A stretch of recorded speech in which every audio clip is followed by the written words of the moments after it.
Não faltam razões para questionar o uso da inteligência artificial no mundo, o que acaba provocando uma crise generalizada dentro das profissões. O jornalismo, por sua vez, não escapa dessas tecnologias. As enxurradas de desinformações transmitidas principalmente pelo meio da fotografia têm causado uma perda da credibilidade dessas tecnologias. Ainda assim, o jornalismo segue como um espaço crucial para estabelecer a verdade dos fatos, sendo um dos pilares da democracia. Hoje, no De Papo Com, recebemos Laura Fabrício, professora da Universidade Franciscana, pesquisadora, fotógrafa. Laura, seja bem-vinda. Muito obrigada. Laura, a gente sabe que as redes sociais, elas são um espaço que mudou o jornalismo, né? Por exemplo, a gente via que há um tempo atrás, o impresso era o principal meio de acesso das pessoas. Hoje as redes sociais, elas dominam esse meio, né? A foto, ela é muito disseminada nesse meio, nesse sentido, né? Como que o fotojornalismo, ele entra nesse meio onde a gente tem esse acesso? Bom, na bem da verdade, como já as próprias redes têm uma estrutura física, né, nos seus templates, nos seus layouts, que possibilitam a imagem, e entre essas redes, o Instagram particularmente, que é voltado para a fotografia, possibilita ainda mais, é uma boa área de circulação para o campo fotográfico, né, jornalístico. Então não tem nenhum demérito nesse sentido, né? É bom para divulgar o trabalho do fotógrafo ou da fotógrafa, é bom para divulgar uma forma de fazer circular, né, a informação em determinado jornal, enfim, uma mídia jornalística, né? Então eu vejo como uma maneira positiva de circulação, né, de fazer reconhecer também os profissionais da área, o que é muito importante, porque até o lance do impresso, o fotojornalista, o fotorepórter, né, a fotojornalista aparecer, saberem quem é a pessoa atrás da câmera, era muito difícil. Hoje em dia não, hoje em dia tanto o produto desse sujeito profissional aparece, como a pessoa também. Isso faz com que dê ainda mais credibilidade e faz com que as pessoas conheçam por trás dos bastidores, né? Então eu vejo de uma maneira positiva essa entrada, essa circulação dessas formas do jornalismo se expandir e se mostrar. Diante da crescente dos algoritmos da inteligência artificial dentro da sociedade, principalmente dentro das redes sociais, né? Como que o fotojornalismo ele se insere nesse sentido, né? Principalmente na questão ética desses fatos? Bom, na bem da verdade, existe o nosso contrato de leitura, né? Ou pelo menos todas as empresas jornalísticas tentam manter esse contrato de leitura com o seu leitor. Ou uma empresa qualquer jornalística, de quaisquer meios, né, e dispositivos que se faça jornalismo. O leitor, o ouvinte, né, o telespectador. Então, o que a gente, ou as pessoas precisam ter o cuidado?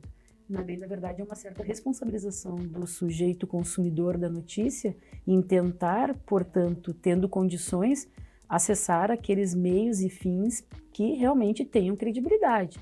Então, não é só uma demanda em termos de responsabilidade, no sentido que tipo de informação está circulando, somente da fonte emissora, mas também de quem é o receptor, né?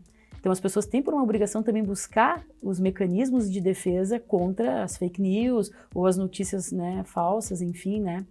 Então, é um lugar que não depende só de quem produz, mas obviamente quem produz tem que manter o seu comprometimento com o seu público, né?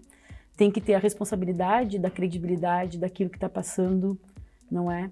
E obviamente, né, seguir o protocolo jornalístico no sentido do que nós temos, quem faz o jornalismo tem uma obrigação, né, de dar conta dessas tecnologias para poder divulgar, que é positivo, mas ao mesmo tempo criar esse protocolo de cuidados para que não se perca aí a identidade principal do que é o objetivo jornalístico, né? Sim. Laura, tu comentou um pouco sobre as fake news, né, e o papel do jornalista, né, e dos veículos de comunicação dentro desse cenário que a gente está vivendo atualmente. Como é que... Hoje a gente sabe, né, por exemplo, que as inteligências artificiais estão baratas e estão bem acessíveis para o público, né, como um todo. Como é que a gente, não só como jornalistas, mas a gente pensar uma cobrança também do Estado para não simplesmente deixar essas informações serem disseminadas a rodo, assim, por exemplo. Acho que o primeiro passo é justamente uma coisa que não depende só da sociedade, mas como tu bem disseste, é importante. No momento que a gente também tem a obrigação, enquanto leitor, enquanto receptor da notícia, tentar buscar as fontes confiáveis, né? O jornalismo que de fato prima pela ética e, enfim, trazer uma notícia de fato concreta, correta, né? E bem elaborada. Também tem o papel do Estado aí no sentido de regular as redes sociais, a internet. Então é fundamental que a lei, que agora me fugiu o número dela, né, seja aprovado, né, no Congresso e no Senado, para que se regulamente, então, portanto, as atividades de comunicação que não são só das empresas jornalísticas neste meio, né, da internet, nas redes, enfim. Então acho que o primeiro lugar é isso, exatamente isso, cobrar essa regulamentação, desculpa, né? Uhum. Então, e para além disso, obviamente, né, é o que eu já tinha te falado, é tanto a responsabilidade de quem produz a notícia, dar a sua credibilidade, o seu papel, né, a sua palavra de um jornalismo, enfim, ético, quanto de quem é o receptor, buscar os mecanismos, né, de se informar da maneira correta, né, porque a fake news, como se sabe, ela não é uma notícia falsa, mas ela é uma notícia replicada com elementos de que há uma falácia, né, ali. Então, obviamente, como a gente não tem um nível de educação unânime entre as pessoas, entre as classes e tal, é importante que quem tem essa responsabilização, quem tem esse acesso, né, vá em busca, obviamente, de notícias de fato verdadeiras, de estratégias para que não aconteça essa circulação, não é? E, óbvio, a regulamentação da internet é o marco principal para isso. Sim. A gente está falando um pouco sobre a inteligência artificial, né? Num contexto onde ela se mostra negativa, né? Mas a inteligência artificial ela pode ser usada de formas positivas também, e a gente sabe muito bem disso, né? Sim. Um desses pilares é onde os jornalistas eles podem utilizar a inteligência artificial para otimizar o tempo, né? Mas dentro do fotojornalismo, né? Eu até vou ler essa pergunta aqui, porque fica mais fácil. Como que a gente consegue preservar a subjetividade e as sensibilidades humanas dentro dessa narrativa? Bom, em primeiro lugar, a gente tem que ter claro o que é o papel do jornalismo e de todas as formas de fazer jornalismo, como, por exemplo, a fotografia. Ela é uma maneira usada dentro do campo do jornalismo, de, obviamente, passar uma mensagem, né, e se fazer jornalismo. Em primeiro lugar, isso. E pegando esse contexto, o que acontece? Nenhuma inteligência artificial tem condições de substituir o elemento subjetivo e humano, né, orgânico, que produz e é testemunha ocular de um fato, né?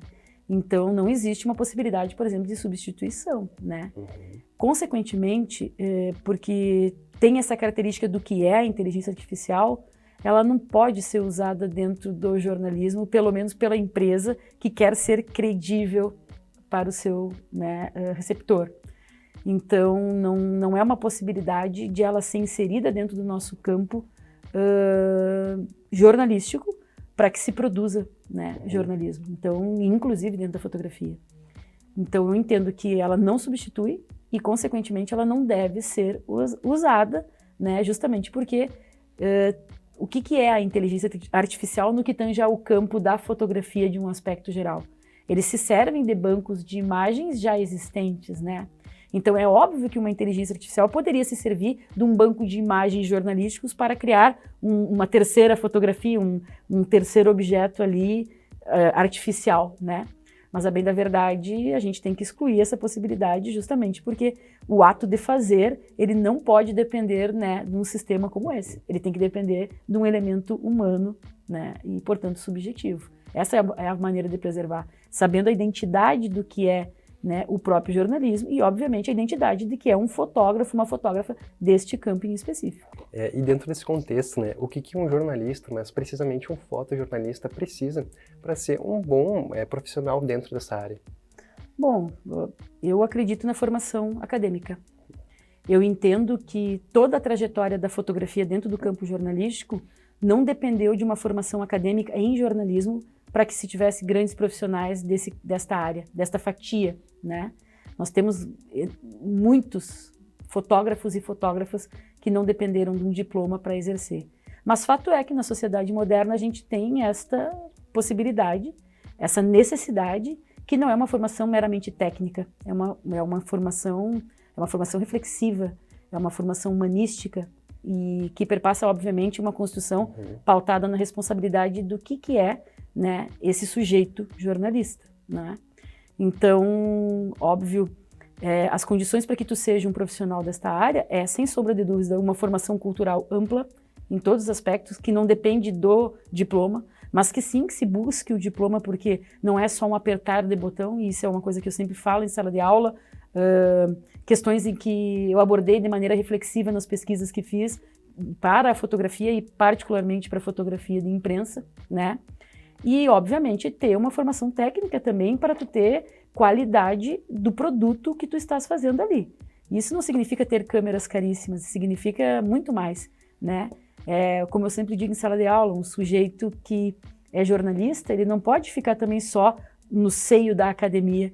Ele é um cara que ele tem que circular, porque ser um bom jornalista é ter uma formação cultural ampla e não necessariamente ela depende de estudos para isso. Então eu vejo esse compêndio, né, de estratégias. Uma formação sim, uma formação cultural e, óbvio, uma formação técnica de qualidade. É uma trinca ali que se junta para produzir, então, portanto, um jornalismo na área fotográfica de qualidade. Certo. Laura, então o nosso tempo está se encerrando por aqui, tá? Foi muito bom esse papo, a gente falou um pouco sobre inteligência artificial, a ética do jornalismo, né? E com certeza a gente vai precisar de ti novamente para falar sobre esses assuntos, porque é um campo muito rico e tem muitas coisas para falar. Então, professora Laura, muito obrigado pela participação. Muito obrigada, tá? Obrigada pelo convite. O De Papo Com é um programa da cadeira de jornalismo audiovisual, sobre a coordenação da professora Nelly Mombelli. Eu sou o Rubens Miola Filho e a produção é de Vitória Oliveira. Até a próxima!